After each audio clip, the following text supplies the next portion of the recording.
आध्यात्मिक उन्नति भाग 17। बहुत ही शानदार श्लोक है आज का जो है भगवत गीता 3.27 का। और ये समझ लीजिए कि इसको पूरा गहराई से समझना है इस चैप्टर को आज। इसमें बहुत इंपॉर्टेंट सिद्धांत है और इस सिद्धांत को अगर हम समझ लेंगे तो ये जीवन भर हमारे काम आएगा। ये बार बार हम परेशान नहीं होंगे अगर ये सिद्धांत समझ लिया। हमारी लाइफ का बहुत इंपॉर्टेंट सिद्धांत है ये, ठीक है। और भगवान स्वयं कह रहे हैं भगवत गीता में, इसलिए और ज्यादा इंपॉर्टेंट हो जाता है। अहंकार विमूढ़ अहंकार। तो पहले मैं दोहराऊंगा, मेरे पीछे पीछे आप दोहराएंगे, ठीक है। ये श्लोक हम पढ़ेंगे।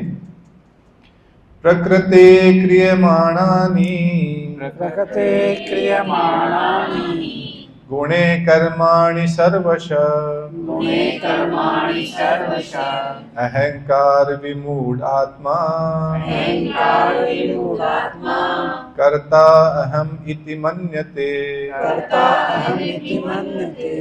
प्रकृते क्रियमाणानि प्रकृते क्रियमाणानि गुणे कर्माणि सर्वश गुणे कर्माणि सर्वश अहंकार विमूढ़ आत्मा अहंकार विमूढ़ात्मा कर्ता अहम इति मन्यते कर्ता अहम् इति मन्यते। प्रकृते क्रियमाणानि प्रकृते क्रियमाणानि गुणे कर्माणि सर्वश गुणे कर्माणि सर्वश अहंकार विमूढ़ आत्मा अहंकार विमूढ़ात्मा कर्ता अहम इति मन्यते। कर्ता अहम् इति मन्यते। अभी प्रभु लोग और माता लोग, पहले प्रभु लोगों में से कौन गाएंगे? सभी को गाना है, गाइए। प्रकृते क्रियमाणानि प्रकृते क्रियमाणानि गुणे कर्माणि सर्वशः गुणे कर्माणि सर्वशः अहंकार विमूढ़ात्मा अहंकार विमूढ़ात्मा कर्ता अहम् इति मन्यते। कर्ता अहम इति मन्यते। दीपक प्रभु जी। प्रकृते क्रियमाणानि प्रकृते क्रियमाणानि गुणे कर्माणि सर्वशः गुणे कर्माणि सर्वशः अहंकार विमूढ़ात्मा अहंकार विमूढ़ात्मा कर्ता अहम् इति मन्यते। कर्ता अहम इति मन्यते। हाँ, पीछे रविंद्र प्रभु जी। प्रकृते क्रियमाणानि प्रकृते क्रियमाणानि गुणे कर्माणि सर्वशः गुणे कर्माणि सर्वशः अहंकार विमूढ़ात्मा अहंकार विमूढ़ात्मा कर्ता अहम् इति कर्ता अहम इति मन्यते। मन्यते। और कोई गाना चाहिए आपको? प्रकृते क्रियमाणानि प्रकृते क्रियमाणानि गुणे कर्माणि सर्वशः गुणे कर्माणि सर्वशः अहंकार विमूढ़ात्मा अहंकार विमूढ़ात्मा कर्ता अहम् इति मन्यते। कर्ता अहम इति मन्यते। और कोई गाना चाहेंगे आप? प्रकृते क्रियमाणानि प्रकृते क्रियमाणानि गुणे कर्माणि सर्वशः अहंकार विमूढ़ात्मा कर्ता अहम इति मन्यते। माताओं में हाँ बोलिए। प्रकृते क्रियमाणानि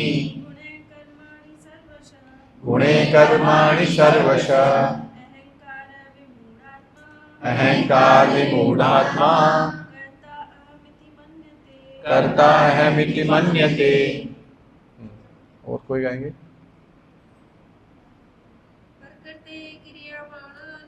प्रकृते क्रियमाणानि गुणे कर्माणि सर्वशः अहंकार विमूढ़ात्मा कर्ता अहम इति मन्यते। और कोई गाना चाहेंगे? हाँ। प्रकृते क्रियमाणानि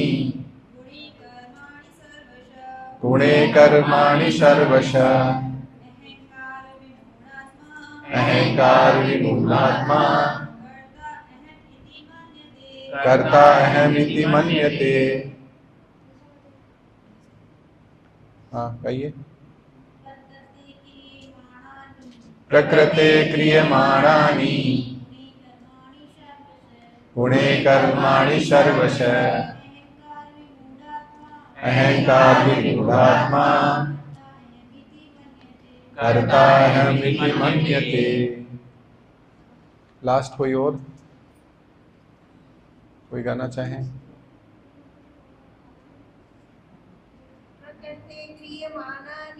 प्रकृते क्रियमाणानि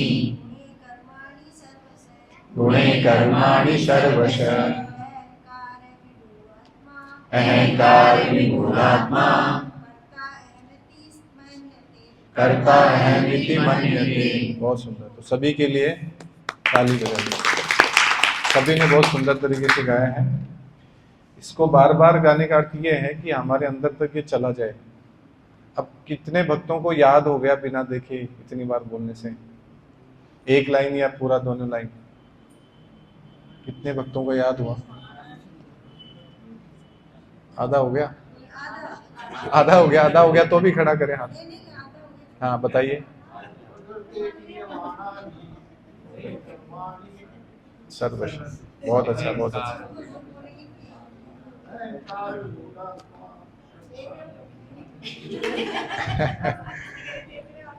ठीक है, बहुत अच्छा प्रयास, बहुत सुंदर। तो देखिए यहां पर भगवान क्या कह रहे हैं? प्रकृते क्रियमाणानि गुणे कर्माणि सर्वशः अहंकार विमूढ़ आत्मा कर्ता अहम इति मन्यते। कि जीवात्मा अहंकार के प्रभाव से मोहग्रस्त होकर अपने आप को समस्त कर्मों का कर्ता मान बैठता है, जबकि वास्तव में वे प्रकृति के तीनों गुणों द्वारा संपन्न किए जाते हैं। कितना इंपॉर्टेंट लेसन है यहाँ पर। और इस चीज को जिसने समझ लिया वो जीवन भर परेशान नहीं होगा। बार बार संकट आएंगे, परेशानी आएंगी, चैलेंज आएंगे, कोई भी क्रिया प्रतिक्रिया होगी उसको समझेंगे इस स्थिति को। अब यहां पर देखिए कई सारे शब्द हैं। जीवात्मा का मतलब क्या है? जीवात्मा यानी हम लोग, जीव आत्मा। हाँ। अहंकार, अहंकार किसे कहते हैं? कौन बताएंगे? ईगो। और घमंड, अपने आप को सर्वश्रेष्ठ मानने वाला। हाँ मतलब कोई भी काम करना और ये लाना भाव ये काम मैंने किया है, सबसे बड़ा है अहंकार। Very good. अहंकार, अहमकार। अहम यानी मैं, उपकार यानी मानने वाला, अपना रूप मानने वाला कि मैं कौन हूं? अहंकार किस बात का अहंकार है? अहंकार कितने प्रकार का होता है? नहीं, वो किन चीजों का होता है, लेकिन अहंकार कितने प्रकार का होता है? 1 2 3 4 कितने प्रकार का होता है? हाँ प्रभु जी, कई प्रकार के।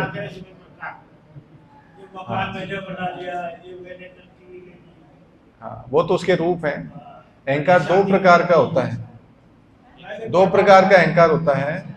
एक होता है मिथ्या अहंकार यानी झूठा अहंकार, एक होता है वास्तविक अहंकार, सच्चा अहंकार। तो झूठा अहंकार क्या है? अहमकार। अहम यानी मैं। झूठा अहंकार क्या है? कि मैं ये शरीर हूं, मैं मतलब मेरी झूठी पहचान वो झूठा अहंकार, सच्ची पहचान सच्चा अहंकार है ना। तो झूठी पहचान क्या है? आई एम दिस बॉडी, मैं ये शरीर हूं, ये झूठी पहचान है। क्या आप शरीर हो? क्या हो आप? आत्मा हो। मानते हो? अभी तक बताया नहीं। ये झूठा अहंकार है कि मैं शरीर हूं। सच्चा अहंकार क्या है? कि मैं आत्मा हूं। और अहंकार में सूक्ष्म चीज है, अहम यानी अहम और ममत्व, अहमता और ममता दो चीजें आती है इसके अंदर। अहमता यानी खुद का और ममता यानी मेरा, मैं और मेरा। तो मैं ये शरीर हूं और मेरे शरीर से संबंधित जितनी चीजें ये मेरी हैं, ये है मिथ्या अहंकार। कि जैसे ये बच्चा है ये मेरा है, ये पत्नी मेरी है, ये घर मेरा है, ये गाड़ी मेरी है, ये कपड़े मेरे हैं, ये मोबाइल मेरा है, ये घड़ी मेरी है, ये मोबाइल, ये सब कुछ, ये धन मेरा है, ये मेरा नाम इज्जत शोहरत ये मेरी है ना। ये क्या है? मिथ्या अहंकार, मैं और मेरा। और रियल क्या है? वास्तविक अहंकार क्या है? ये फॉल्स ईगो है। रियल ईगो क्या है? मैं आत्मा हूँ और भगवान का कि मैं भगवान का दास हूं, मैं आत्मा हूं और मैं इटर्नल हूं, मैं कभी भी नष्ट होने वाला नहीं हूं। सच्चित आनंद जो भगवान का स्वरूप है वही मेरा है। क्यों? क्योंकि उनका अंश ही तो हूं। जैसे समुद्र और समुद्र की बूंद में फर्क नहीं होता, उनका अंश ही है लेकिन छोटी है भले ही, लेकिन समुद्र का ही पूरा सेम टू सेम क्वालिटी है। तो वैसे हमारे अंदर भी वही है, भगवान की अंश है ना। तो यहां पर जीवात्मा अहंकार के प्रभाव से, तो यहां पर मिथ्या अहंकार की बात चल रही है कि अहंकार के प्रभाव से मोहग्रस्त होकर अपने आप को समस्त कर्मों का कर्ता मान बैठता है। मोहग्रस्त हो जाता है। मोहग्रस्त कैसे होता है? ये मेरा है, ये मेरा है, ये मेरा ही समझ के, ये बच्चा मेरा है, ये पति मेरे हैं, ये। अब आप बोलोगे प्रभु जी क्या लड़ाई झगड़ा करोगे ये मेरे ही तो हैं। हाँ, शरीर के कर्तव्य हैं, शरीर से जुड़े हुए हैं। आपके होते तो आप उनको कंट्रोल कर पाते, आप रोक सकते हो क्या? मेरा है तो मान लो एक मोबाइल मेरा है, मैं इसको खराब होने से रोक सकता हूँ क्या? ये घर मेरा है, इसको जर्जर होने से, इसको बूढ़ा होने से या इसका डिप्रिसिएशन होने से रोक सकता हूँ क्या? इसकी एज है, एक दिन की लिमिट है इसकी, हो जाएगा ही जाएगा, कितना ही कर लूँ। इस शरीर की लिमिट है, मेरा नहीं है। मेरा होता तो मैं चाहे जैसे चला लेता, मैं चाहूँ तो बीमारी नहीं होता, हार्ट अटैक नहीं आता, ये नहीं होता, बुखार नहीं होता, वायरल नहीं होता, सर्दी गर्मी का असर नहीं होता। मेरा होता तो मेरे पति होते, मेरी पत्नी होती, मेरे बच्चे होते, किसी को मरने नहीं देते कभी। मैं मेरा ही है ना, मेरा नहीं है, मेरा नहीं है क्यों? जिसका है वो लेके जाएगा। ये मालिक तो किसी का हो, कोई और है ना इस चीज का मालिक। तो अगर मेरा होता तो फिर मैं मेरे वश में होता। और हम क्या समझते हैं? ये मेरा है। आवाज नहीं बच्चों, आवाज नहीं। तो इसलिए ये मिथ्या अहंकार है हमारा कि ये मेरा है। मिथ्या अहंकार ही है ना, और इसी से चिपके हुए हम। तो इसका मतलब ये नहीं है कि ये लो प्रभु जी अब ये मेरा नहीं है, जाओ जी तुम अपने रास्ते में मेरे रास्ते। आज से सब बंद, कौन पत्नी कौन पति, अभी प्रभु जी ने बोला कोई किसी का नहीं है, ऐसा नहीं है। ये दिव्य चेतना की बात करते हैं, आगे देखिए इसमें पढ़ते हैं। तो ये इस मोहग्रस्त हो जाता है व्यक्ति अहंकार के कारण, और अपने आप को सारे कर्मों का कर्ता मान लेता है। कर्ता कैसे मान लेता है? कि मैं कर रहा हूं, ये सारे कार्य मैं कर रहा हूं।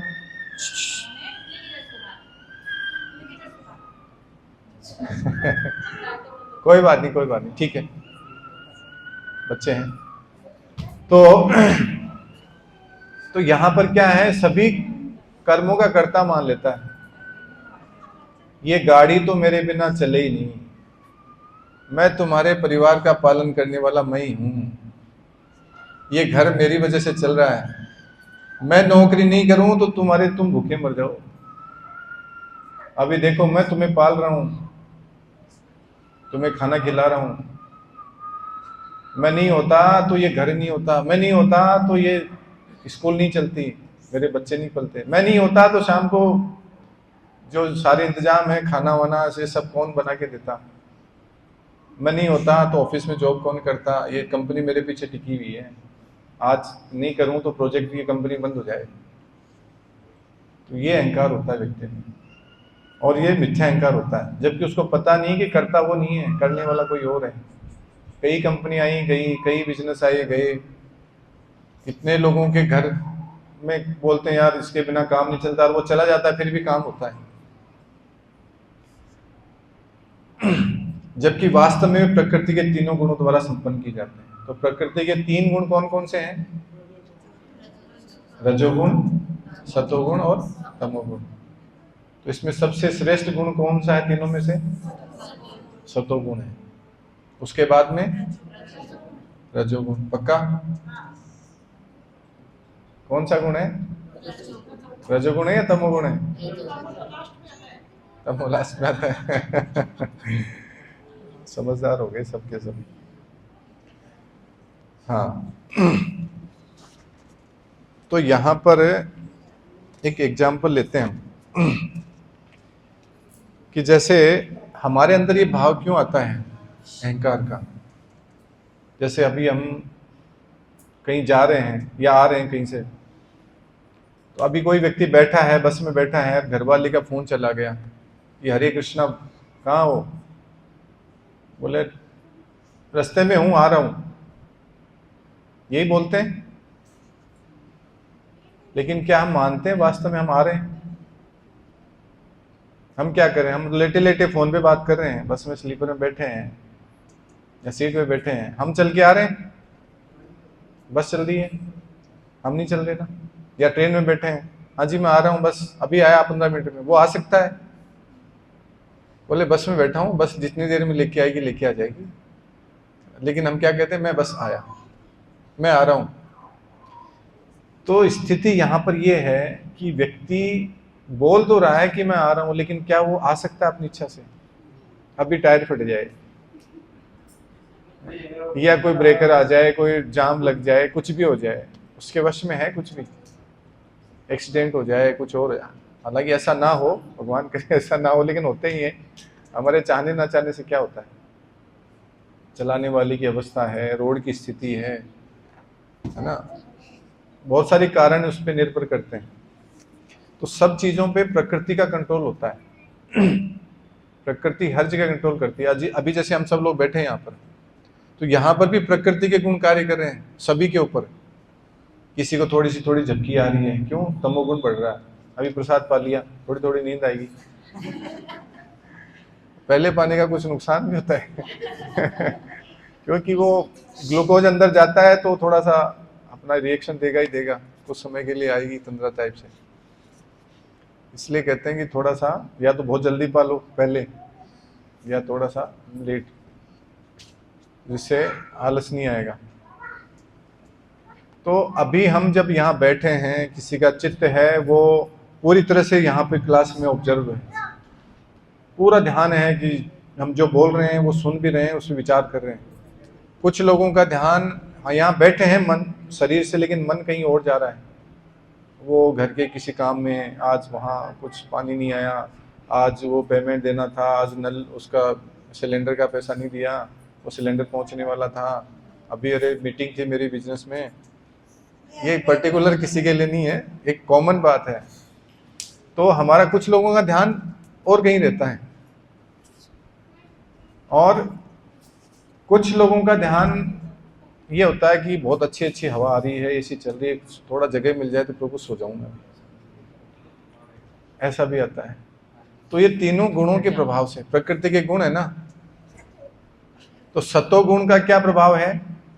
सतोगुण व्यक्ति है पूरी तरह से ऑब्जर्वेशन लेगा, भी पूरा ध्यान देगा यहाँ पे। और जिसका नहीं भी है तो वो पूरा इसमें प्रयास करेगा कि वो मैं इस पर ध्यान दूँ, पूरा कथा में ध्यान दूँ, लेक्चर में ध्यान दूँ, तो उसका सतोगुण बढ़ता है। रजोगुण वाले क्या करें? ध्यान करेंगे, कुछ ये भी कर लूँ, वो भी कर लूँ, कोई उस पर मतलब एक्टिविटी में इन्वॉल्व रहेगा, वो उसका उद्विग्न रहेगा, इधर उधर वो एक जगह फोकस नहीं होगा। और तमोगुणी व्यक्ति है, उसको कुछ घुसेगा ही नहीं, अंदर जाएगा ही नहीं, कुछ भी नहीं जाएगा। जो कुछ भी बोले, पता नहीं प्रभु जी क्लास तो अच्छी थी लेकिन समझ में नहीं आया कुछ भी क्या कहा, लेकिन महाप्रसाद गोविंद याद रहता है, बस इतना मुझे याद रहता है, इसके अलावा मुझे क्लास का पता नहीं है। तो ये प्रकृति के गुण हर समय, अभी हम बैठे हैं ना, हमारे ऊपर बराबर काम कर रहे हैं। वो तो गुणों की वजह से हम सब सुन पा रहे हैं अटेंटिवली, या नहीं सुन पा रहे हैं ध्यान से, नहीं ध्यान, बिना ध्यान से। तो इसी तरह से हमारी पहचान होती है। जो सतोगुणी होता है वो अध्ययन में उसकी रुचि बढ़ेगी। ध्यान मत दीजिए, जैसा है ठीक है, आप क्लास में ध्यान दीजिए, इसको जो कर रहा है करने दो।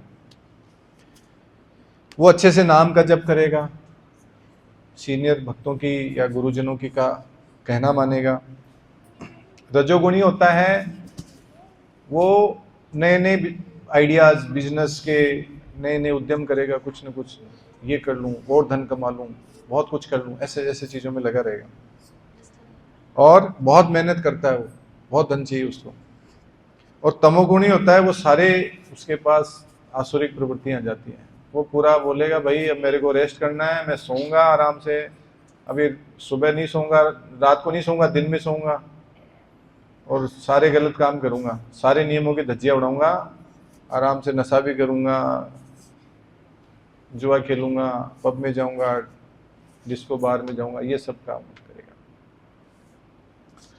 तो यहाँ पर हमारी देहात्म जो बुद्धि है उसमें ये भ्रमित होती है प्रकृति गुणों से। कैसे होती है?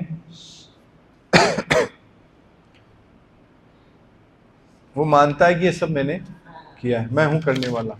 जैसे एग्जाम्पल ले हम रावण का। रावण हम सबसे कई गुना श्रेष्ठ, कई गुना। कैसे? क्योंकि उन्होंने शिव जी को प्रसन्न कर लिया तपस्या करके, अपने 10 बार सर दे दिए। हम में से दे सकता है कोई? मच्छर काट ले तो बोले भाई साहब साइड में करो, मैं मच्छर से भी नहीं कटवा सकता जानबूझ के। तो इंजेक्शन देख लें तो हलचल, बीपी ऊपर नीचे हो जाती है, तो सर काटना तो बहुत दूर की बात है, घोर तपस्या। और वो रावण जिसने इतना सब कुछ करने के बाद में पूरा मदमस्त हो गया कि बोले अब मेरे को कोई नहीं हरा सकता। तो क्या हुआ उसके साथ में? बाद में सारे देवता उसके बंधक बन चुके थे, सारा शक्ति, सारा ऐश्वर्य, सब कुछ था, सोने की लंका। ऐसे थोड़ी है, यहाँ तो सोने का कुछ मिल जाए थोड़ा सा तो हम पागल हो जाते हैं, वहाँ सब कुछ पूरी सोने की लंका। और इतना मिलने के बाद क्या हुआ? उसका अंत देखो कैसे हुआ, क्यों हुआ? अहंकार, विमूढ़ आत्मा। ये विमूढ़, पागल, मूर्ख, अहंकार था अपने आप को सर्वश्रेष्ठ समझना, इसलिए गया। उसको पता नहीं, दिव्य ज्ञान नहीं रहा कि ये सारे प्रकृति के जो गुण हैं वो कार्य कर रहे हैं। तमोगुण उसके ऊपर इतना हावी हो चुका था, रजो तमोगुण। सतोगुण बहुत क्षीण हो गया। दूसरा, हिरण्यकश्यप का आप सबने मूवी देखी होगी अभी, प्रहलाद महाराज की। कितने लोगों ने देखी है? अच्छा, कुछ वक्त रह गए। आपने भी देखी है? नई वाली देखना, अभी भी लग रही है, जाके देखना जरूर इसको। और मूवी के लिए रिकमेंड नहीं करते, लेकिन इसके लिए रिकमेंड करते हैं, आप जरूर जाके देखना जहां भी लग रही है ना, फैमिली के साथ जाके देखना। तो यहाँ पर हिरण्यकश्यप 36,000 साल तपस्या करी, एक अंगूठे के ऊपर खड़े होके, खाना पीना सब कुछ छोड़ के, हवा से हवा लेता था ओनली, और एक बार तो हवा भी छोड़ दी थी। तो इतना सब कुछ करने के बाद भी उसको वरदान ले लिया उसने अमर होने का, कि मेरे को ना कोई दिन में मारे, ना कोई रात में मारे, ना घर में मारे, ना घर के बाहर मारे, न अस्त्र से मरो, न शस्त्र से मरो, न मनुष्य से मरो, न देवता से मरो, न पशु से मरो, न पक्षी से मरो, न घर के अंदर मरो, न घर के बाहर मरो, किसी भी ब्रह्मा जी की बनाई हुई किसी भी सृष्टि से, किसी भी जीव से नहीं मरो। सारे अमरता के वरदान ले लिए, बोले अब तो अमर हो गया। अहंकार आ गया, भूल गया कि मैं कौन हूं। वास्तव में जय विजय तो थे वो, हिरण्याक्ष और हिरण्यकशिपु भगवान, लेकिन भूल गया। तो भगवान बार बार इस तरह की लीलाओं से हमें एग्जाम्पल देते हैं कि हम बार बार क्यों हमारी बुद्धि को इसमें क्यों नहीं लगा पाते हैं। और सारा सब कुछ करने के बाद ये सब कुछ उसका नष्ट हो गया। बोले मैं ईश्वर हूं, मेरी पूजा करो। सॉरी, थोड़ा पानी मिलेगा क्या? गुनगुना हो, सादा हो तो चलेगा। तो यहां पर ये हमें बार बार एग्जाम्पल इसलिए देते हैं शास्त्रों से। जैसे गजेंद्र का है, गजेंद्र है वो अपने परिवार के साथ स्नान करने के लिए सरोवर में उतर गया। अब मगरमच्छ ने पकड़ लिया, पहले प्रयास किया छुड़ाने का, क्यों? क्योंकि उसको अपनी ताकत पे घमंड था, अहंकार था कि मेरे में है ना बल, बहुत पावरफुल था, हाथी था। तो मगरमच्छ से पहले युद्ध करता रहा, कई सैकड़ों सालों तक युद्ध करता रहा। फिर लास्ट में देखा भाई मेरी कुछ बस की बात नहीं है, फिर हाथ खड़े करके भगवान को पुकारा। हालांकि आ गया लास्ट में शरण में, बाकियों तो आ भी नहीं पाए, रावण और हिरण्यकशिपु तो आई भी नहीं। वो कम से कम मान तो गया कि ठीक है मेरे वश में कुछ नहीं है, करने वाले वो हैं, मेरे हाथ में कुछ नहीं है। पहले मान रहा था कि मैं कर लूंगा, लेकिन लग रहा है कि अरे मेरे वश में कुछ है ही नहीं, तो अब तो सरेंडर होना ही।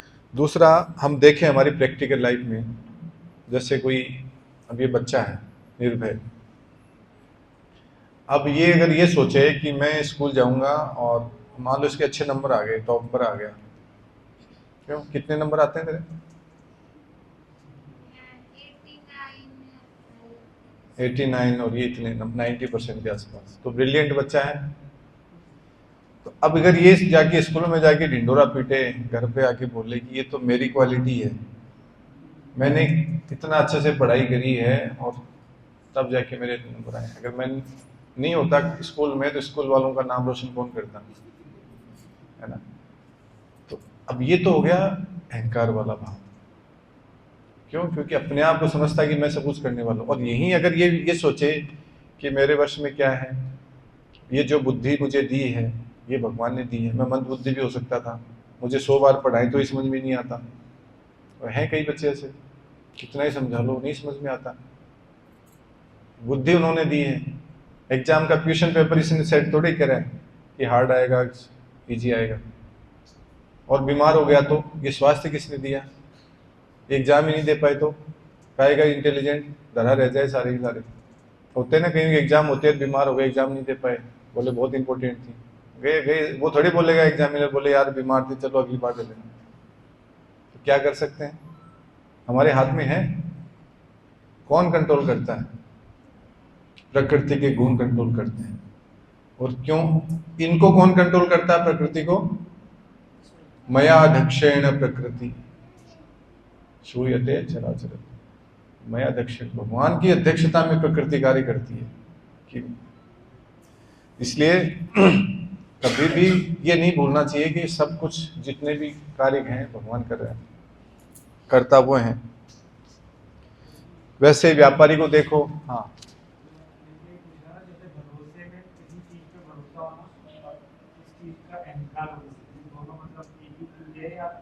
मतलब अच्छे बेनिफिट उसमें है या रॉन्ग में? मैं द्रौपदी के संदर्भ में पूछा हूँ, जब वो वाला जो केस था उसके अंदर वो पहले उनको अपने पतियों पे उनकी ताकत पे अहंकार था या भरोसा था? पहले भगवान पे इतना ट्रस्ट नहीं था, पहले प्रयास कर लिया उसने, अपने सबको मान रही थी भाई यहाँ ये मेरा है, ये तो मेरी सहायता कर देगा, ये मेरा है मेरी सहायता कर देगा, पति मेरी सहायता कर देंगे, ये मेरे ससुर जी हैं, ध्यान। भरोसा तो सबको ही होता है, आसक्ति होती है जिन पे ट्रस्ट करते हैं, ये भाई ये कर लेगा, मेरा ध्यान रख लेगा, लेकिन वो भूल गए कि इनका ध्यान रखने वाला भी कोई और है। वो लास्ट में पता चला उसको जब सारे रास्ते बंद हो गए, अरे मेरे तो कोई पाई नहीं बचा।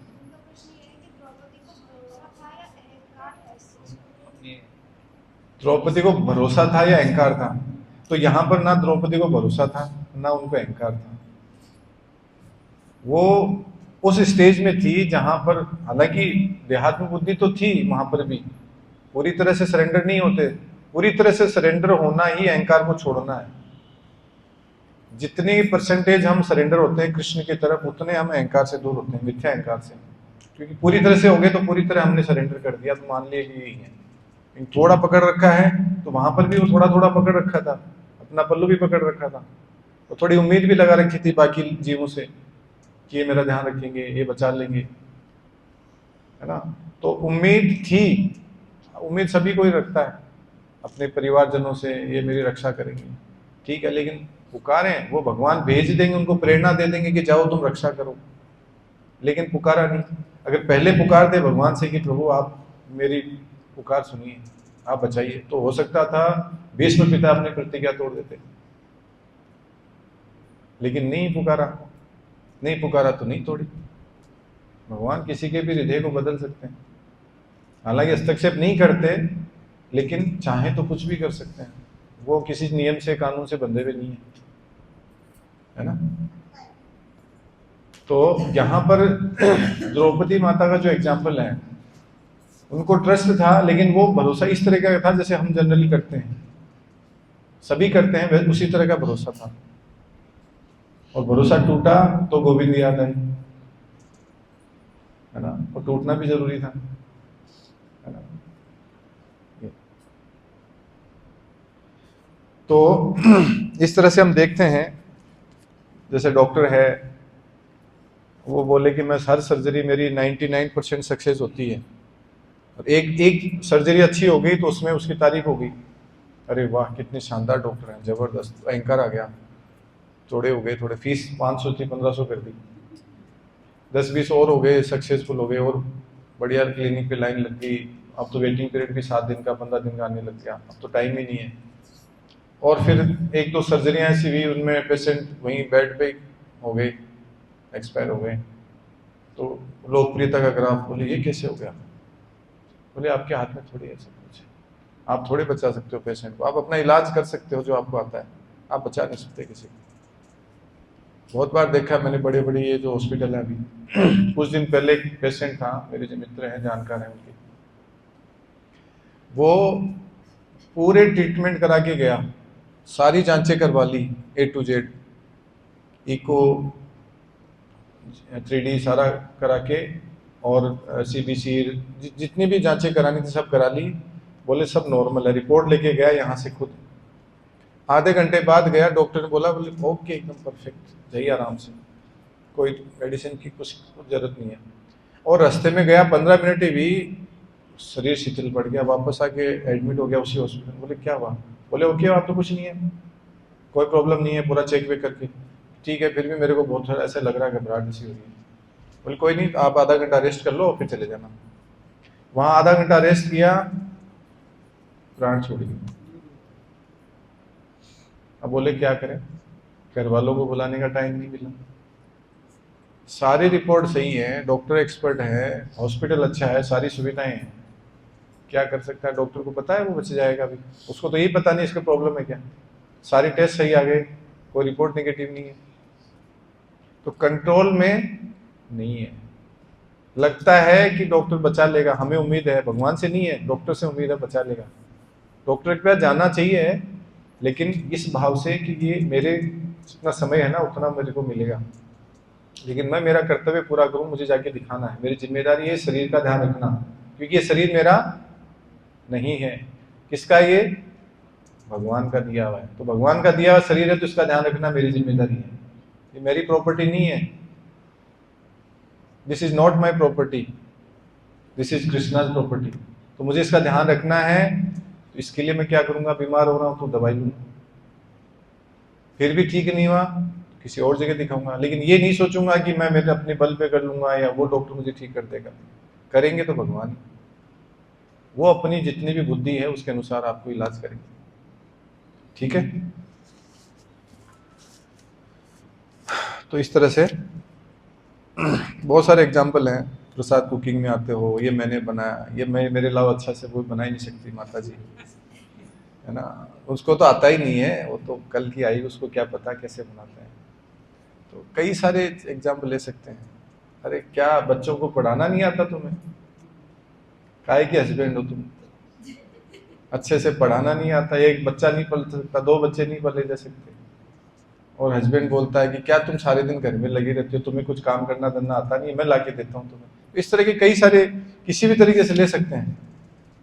क्यों? क्योंकि वो भगवान पे आश्रित नहीं है, वहां बुद्धि घास चलने चली जाती है उस समय कि नहीं सुना तो था, लेकिन उस समय हमारा ध्यान नहीं इस काम के लिए, अच्छा ये तो तुम करने वाले हो ना, तुमने ऐसा कर दिया, तुमने ऐसा कर दिया, ये झगड़ा चलता रहता है। तो इसलिए हमें प्रार्थना करनी रहनी चाहिए भगवान से। कैसे करनी है वो हम आगे चर्चा करेंगे, पहले हम इसको पढ़ते हैं। किसी भी कार्य में सफलता 5 अनिवार्य कारकों पर निर्भर करती है।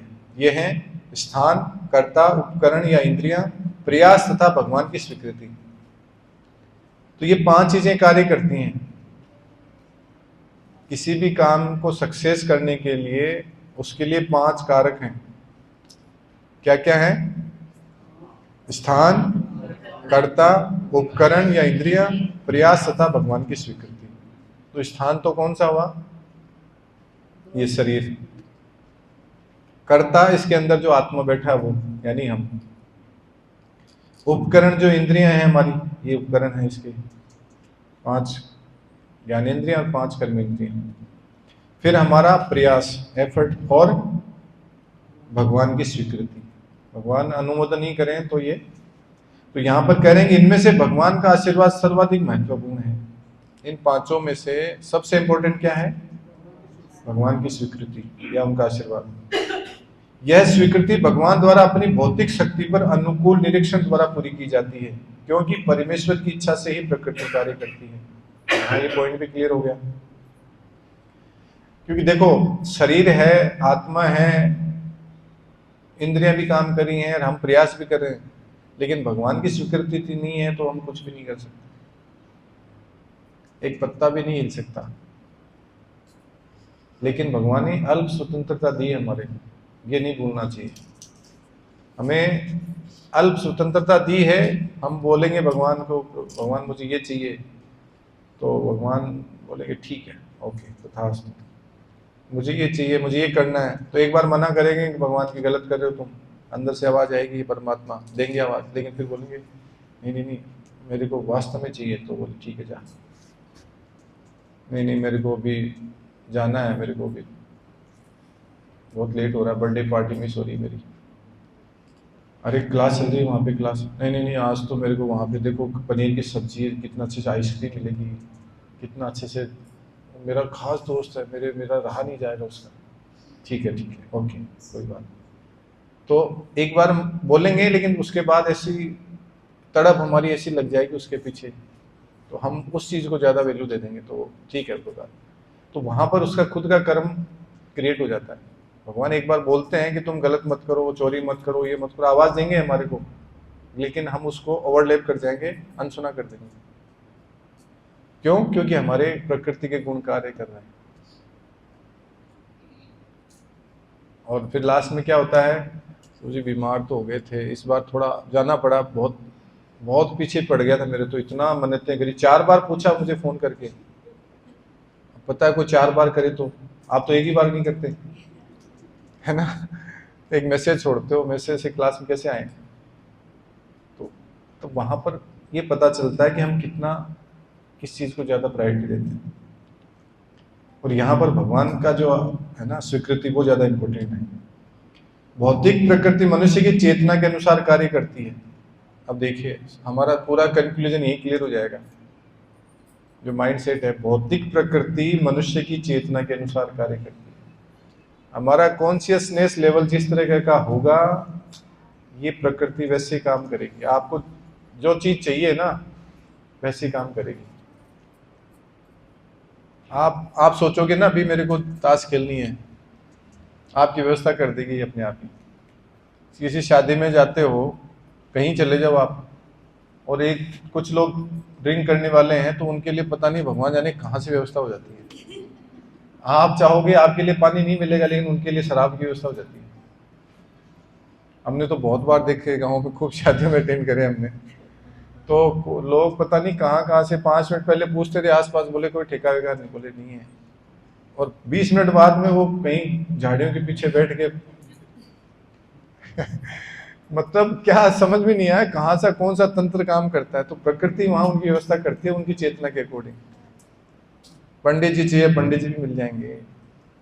आपको डांस करने वाले चाहिए, वो भी मिल जाएंगे। लोग जनरेटर पे नाच लेते हैं, लेकिन होनी चाहिए इच्छा, प्रबल इच्छा होगी ना, बिना उसके भी नाच लेंगे। व्यवस्था होती है।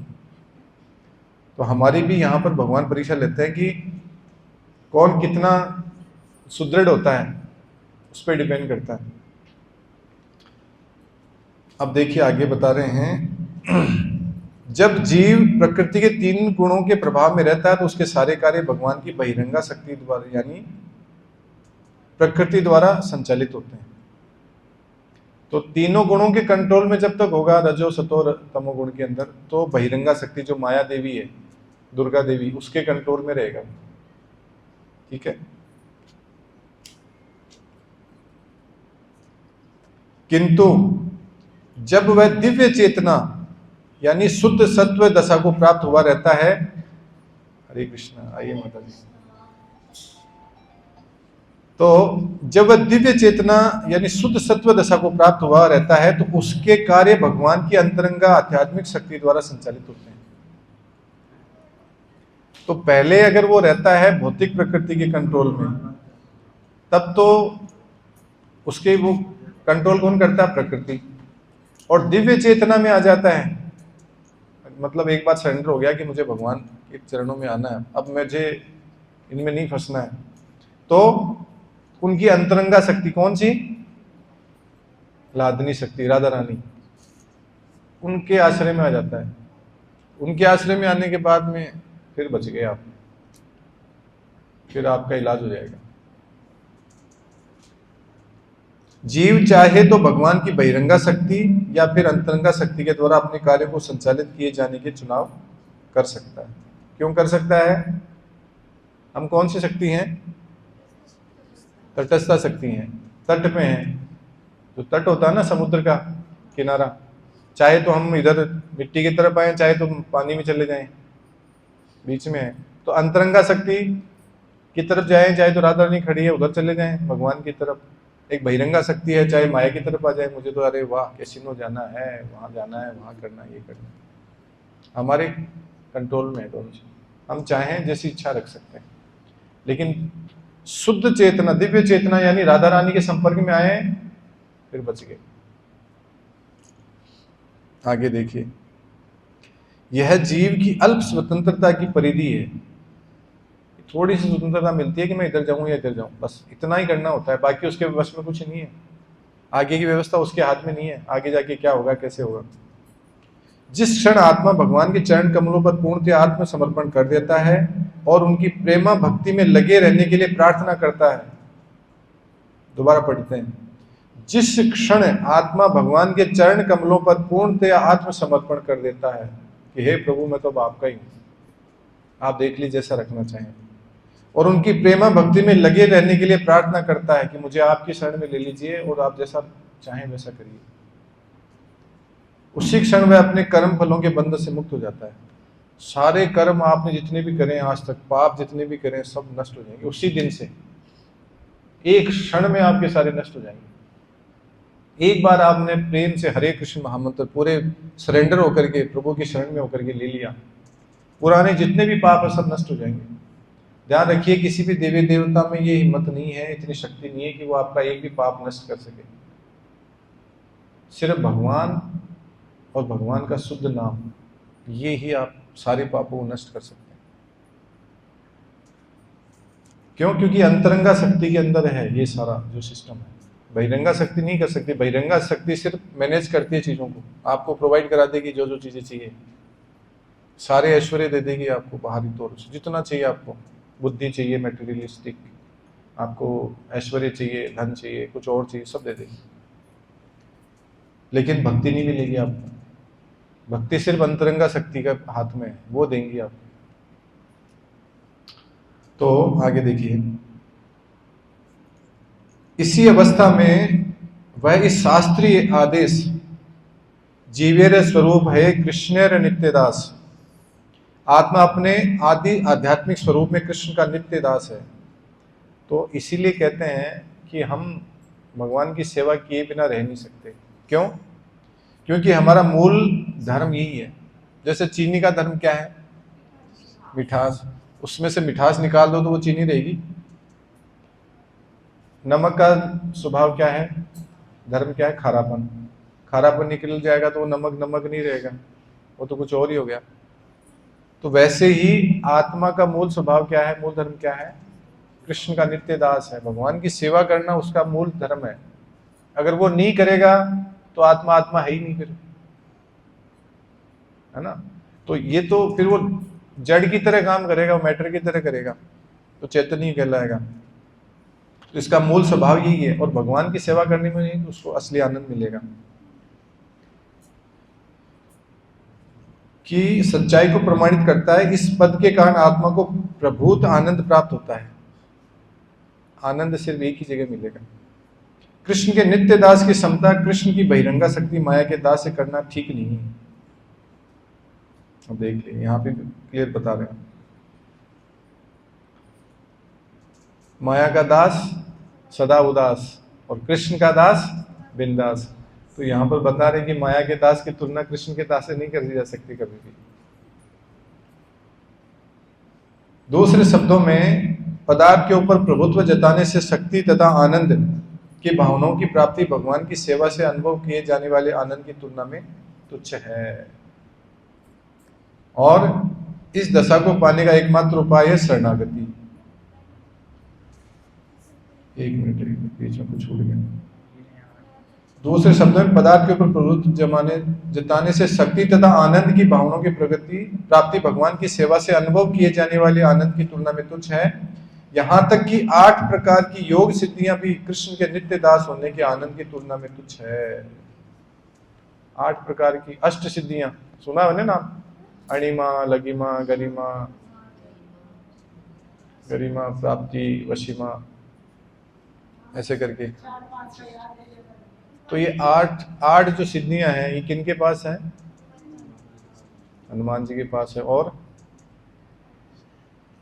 हमने हनुमान चालीसा पढ़ी, अष्ट सिद्धि नवनिधि के दाता, अश्वर दीन जानकी माता, इतना ही सुना हुआ है हमारा। तो जानकी माता ने तो आशीर्वाद दिया, उनका तो उनके पास नहीं है,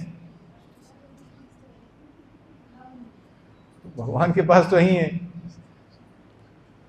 तो अष्ट सिद्धियां भी एकदम हल्की चीज है, बहुत तुच्छ बता रहे हैं यहाँ पे। और हमें एक सिद्धि मिल जाए तो पता नहीं पूरे संसार में वो पॉपुलर होने का हमारे पास सर्टिफिकेट आ जाता है कि हम सर्वश्रेष्ठ हैं, भगवान घोषित कर देते हैं यहाँ पे। तो थोड़ा सा आते ही अरे ये भगवान है, कलयुग के प्रकट हुए, अभी देखो लाइन लग जाएगी। एक बाबा जी को मिल जाएंगे, पूजा निकालेंगे, नारियल दे के, तुम्हारे वहां से तुम्हारे घर के पास में ये चीज पड़ी, यहाँ ये पड़ी है, अरे वाह ये तो बड़े चमत्कारी है, ये तो विद्या है, कोई भी सीख लेगा, सिद्धि की भी जरूरत नहीं है इसमें तो। और यहाँ पर इन जो अष्ट सिद्धियां हैं, इनको तुच्छ बताया गया है। कृष्ण जो दास है उसका जो नित्य आनंद है ना, उसके सामने ये अष्ट सिद्धियां कुछ नहीं है, पीछे पीछे घूमती हैं, लेकिन वो स्वीकार नहीं करता, बोले नहीं चाहिए। और इस दशा को पाने का एकमात्र उपाय है शरणागति, सरेंडर होना। कैसे कैसे सरेंडर होंगे?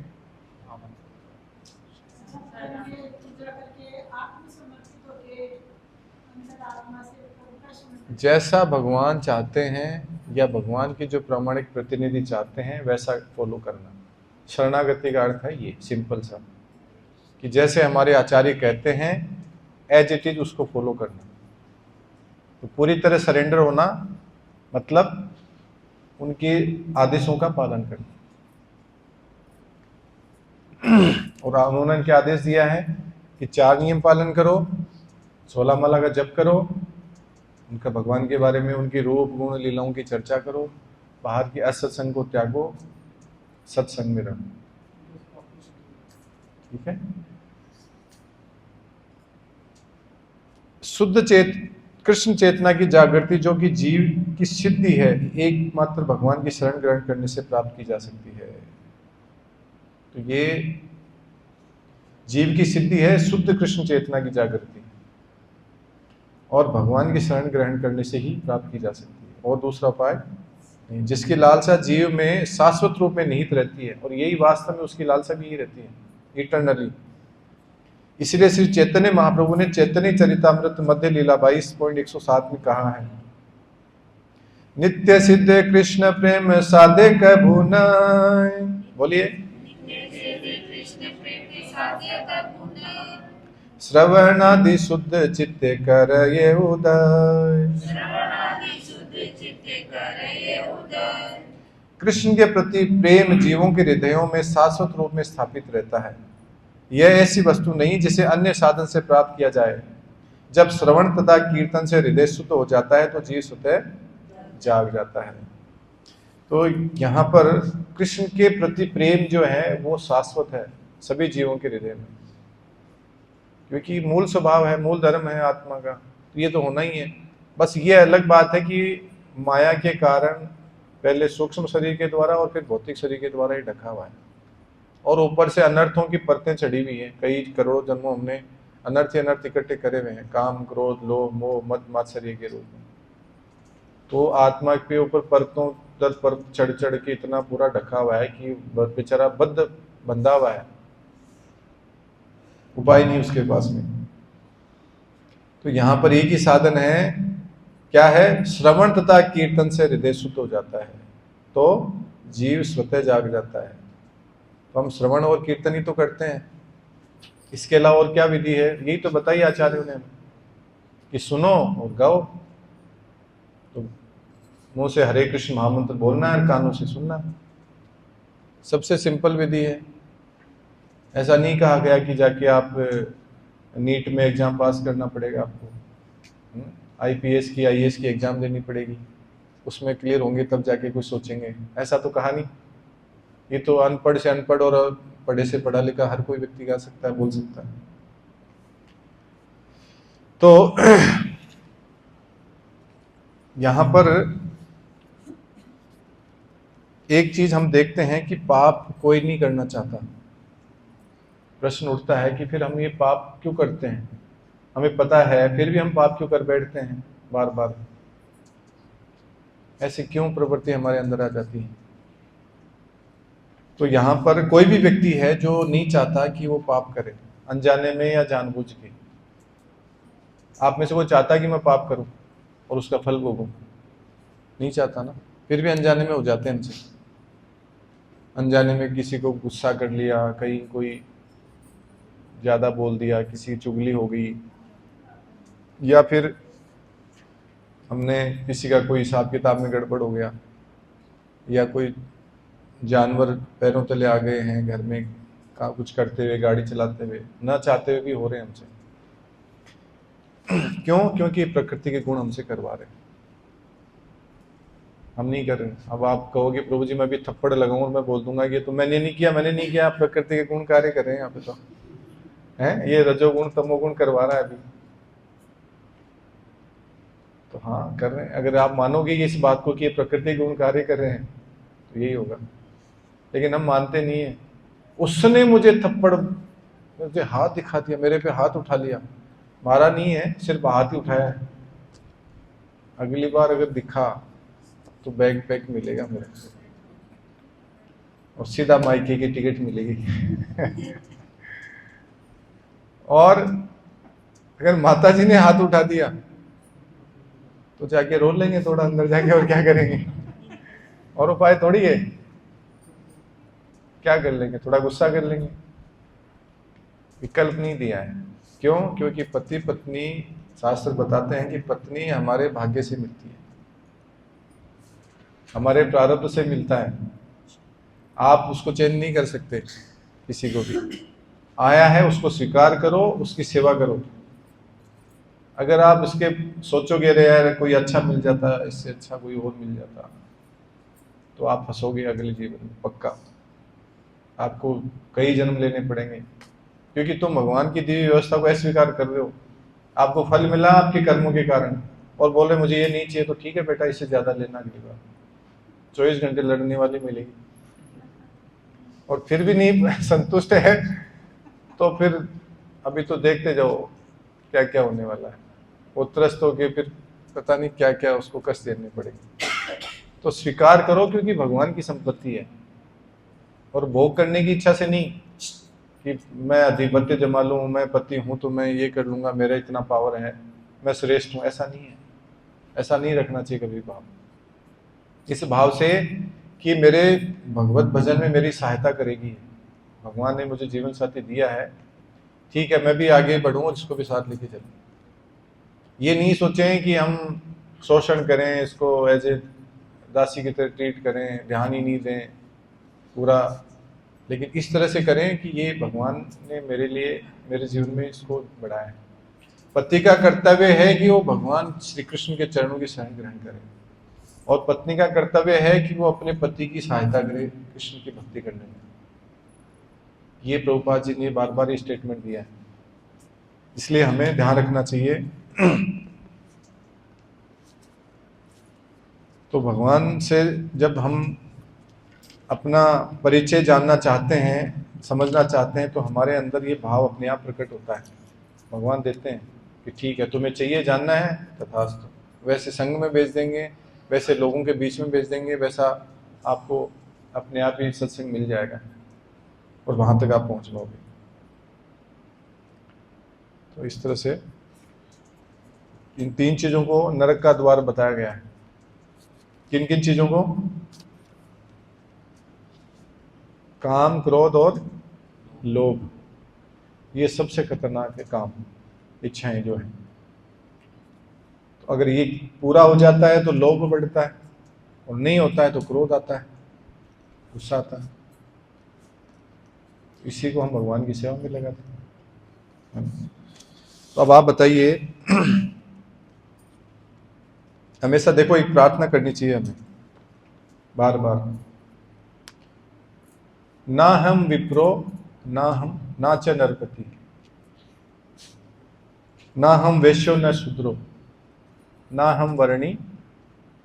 आगे का श्लोक काफी लंबा श्लोक है, मुझे ज्यादा पूरा याद नहीं है, लेकिन ये लास्ट में कहते हैं गोपी भर्तु पद कमल्यो दास दासानु दास। हाँ, ये रहा। ना हम विप्रो न च नरपति, न अपि वैश्यो न शूद्रो, ना हम वर्णी न च गृहपतिनो वनस्थो यतिर्वा, किंतु प्रोद्यन किलम परमानंद पूर्ण मृताब्धेर गोपी भर्तु पद कमल्यो दास दासानुदास। कि ना मैं ब्राह्मण हूं, ना मैं क्षत्रिय हूं, ना मैं वैश्य हूं, ना मैं शूद्र हूं, ना मैं वर्णी, न वर्णाश्रम का मैं ब्रह्मचारी, क्षत्रिय, गृहस्थ या वानप्रस्थ या सन्यास नहीं हूं। और कौन हूं? मैं तो गोपियों के भर्ता, श्री कृष्ण के चरण कमलों के दासों का दासों का दासों का दास हूं। अगर ये भाव हम रखेंगे तो कभी अहंकार नहीं आएगा। खुद की आइडेंटिटी पहचानने में आ जाएगी कि मैं न तो ये ब्राह्मण हूँ, बोले मैं तो ब्राह्मण हूँ, अरे मैं तो क्षत्रिय हूँ, मैं तो ये हूँ, मैं तो गृहस्थ हूँ, मैं तो राजा हूँ, मैं तो ये हूँ। नहीं, कौन हूँ? गोपियों के भर्ता को नहीं, श्री कृष्ण, उनके दासों के दासों का दास हूँ।